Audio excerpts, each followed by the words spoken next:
Quand tu regardes une vidéo, il faut partager et mettre les likes. Paye ou non? Ok, let's go. Salut, et vous stade dans Buzz Cacao. La baronne de Suisse donne sa version sur le décès de Cabrel Namdi. Écoutons seulement. Un artiste ne meurt jamais.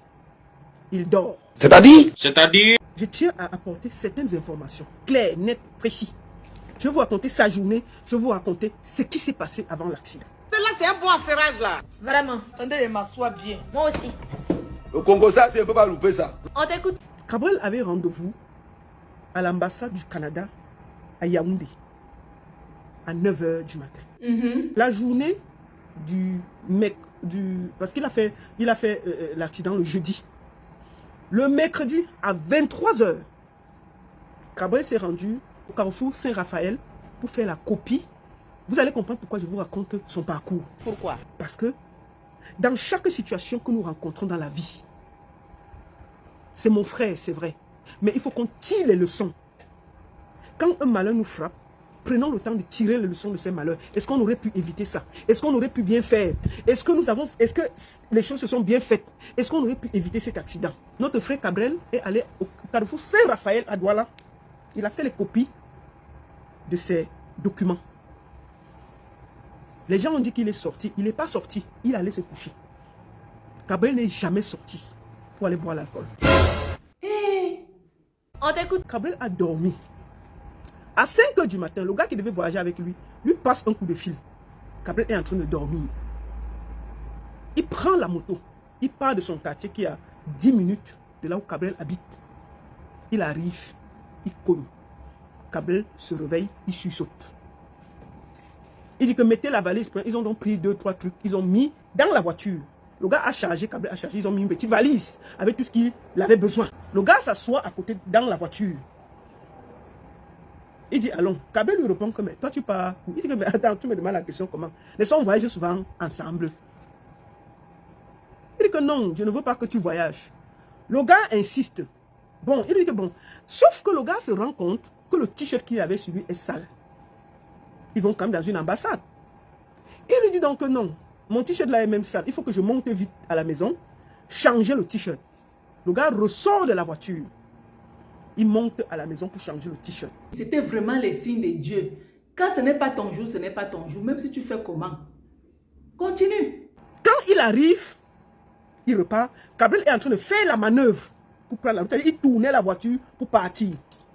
Le gars dit que mais attends, je vais monter. Il lui dit que non. Je suis très pressé. Je t'appelle. C'est comme ça qu'il laisse le gars sur le talus. Il laisse le petit là sur le talus. Il part. Il quitte la maison à 6 h du matin. Imaginez-vous, il a rendez-vous à 9 h. Comment il va arriver? Question. Continue. Je voulais que ça, vous le mettez dans vos têtes.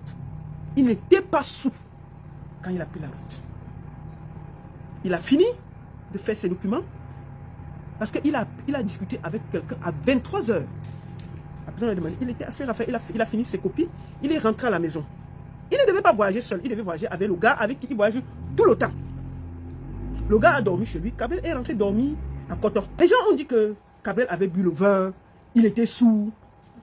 Je dément formellement, Cabrel ne buvait pas l'alcool. Il goûtait l'alcool. Ah bon, il ne buvait pas d'alcool? Il buvait alors quoi? Cabrel buvait Malta. De temps en temps, tu pouvais le voir prendre une Smirnoff. Pourquoi on a dit qu'il y avait l'alcool dans sa voiture? Le restaurant Chop et Yamo de Bouramoussa dit vend le vin blanc. Apparemment, ils ont des bouteilles très belles. C'est les bouteilles de vin blanc fait avec un petit truc. Et puis, il y a des bouchons. C'est-à-dire qu'on ouvre avec le petit bouchon. La bouteille était tellement belle que Cabrel dit que non, il ne boit pas. Ils vont ramener à la maison. Sauf que la bouteille est dans la voiture. Ils oublient toujours de monter avec pour poser à la maison. Cabrel prend la route. La bouteille est dans la voiture. Cette bouteille, ça faisait 1 semaine qu'elle était là. Vous comprenez? On comprend. Continue. Il prend dans la route. Il roulait vite. Il faut dire la vérité. Cabrel aimait la vitesse. Parfois, il faisait Yaoundé Douala en 2 h. Non, c'est pas possible. Ma soeur, moi, je ne sais pas si c'est possible. Avançons. Et vous connaissez notre pays. Les gens ont des voitures qui sont en panne. Ils garent là, ils laissent. Il peut laisser là 1 mois. Et il a un problème. La route est d'abord petite. Si quelqu'un garde un vieux camion qui est là, Est-ce qu'il a un problème? Ici, on dégage les bêtises. Mais non, là-bas, c'est un sens aller, un sens retour. Ça veut dire que si tu as un petit, si tu roules vite, tu as un petit problème, c'est parti. Vous comprenez? Oui, on comprend, continue. On veut pleurer, il faut qu'on prenne les problèmes qui arrivent aux autres pour assumer pour nous. Le gars roulait, un camion est venu chercher à dépasser le camion qui était garé, qui était en panne. Pourquoi? Parce qu'il y avait un camion en panne là. Le camion qui venait aussi, il voulait dépasser ça, puisque le gros camion a quand même pris la route. La route est d'abord étroite, vous connaissez nos routes du Cameroun, la route est étroite. Bon, tu as ton côté, l'autre a son côté, mais si on garde un camion, ça prend une moitié de côté, toi tu roules vite de ce côté. L'autre camion aussi, comme il est un peu fort, il prend aussi déjà une bonne partie de la route. Donc quand Cabrel aperçoit, le camion est presque, il essaie donc de dévier.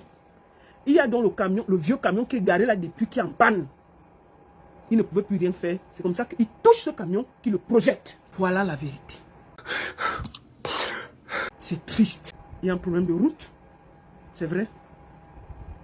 Il faut que, à chaque fois qu'on a une situation, qu'on prenne le temps de conseiller nos frères et nos soeurs qui vivent au Cameroun. Ce qui est arrivé à notre frère Cabrel doit vous servir de leçon. Que chaque Camerounais qui a déjà une certaine notoriété doit pouvoir bien s'organiser. Si tu as rendez-vous à l'ambassade à une certaine heure, tu dors à Yaoundé.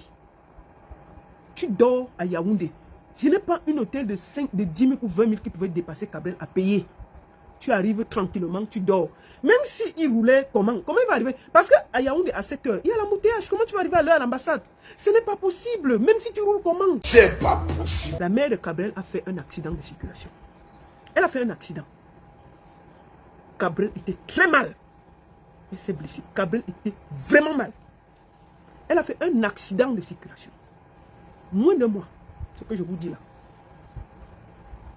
Ensuite, il y a moins de 2 semaines, un des gars avec qui il travaille, il s'appelle Claudio, a fait l'accident. On a appelé Cabrel. On a dit que on voit au village que il y a le sang qui tourne autour de toi. Il y a quelque chose qui ne va pas bien. Il faut que tu viennes au village. Est-ce que Cabrel est allé au village voir ce qui n'allait pas? Non. Non. Ah bon? Ah oui? Ah oui. Il y a quelque chose qui ne va pas. Des signes prémonitoires. Oh, il pratiquait. Oh, on l'a accusé de ceci. Oh, on l'a accusé de cela. C'est seul Cabrel et Dieu qui savent. Je m'en vais. La vie, c'est versi, versa. C'est tout. C'est tout. C'est fini. Buzz Cacao, c'est tout pour aujourd'hui. On se retrouve très bientôt. Au revoir et merci. Merci Buzz Cacao. Merci. Ferme-moi. On a fait son fermement. C'est tous.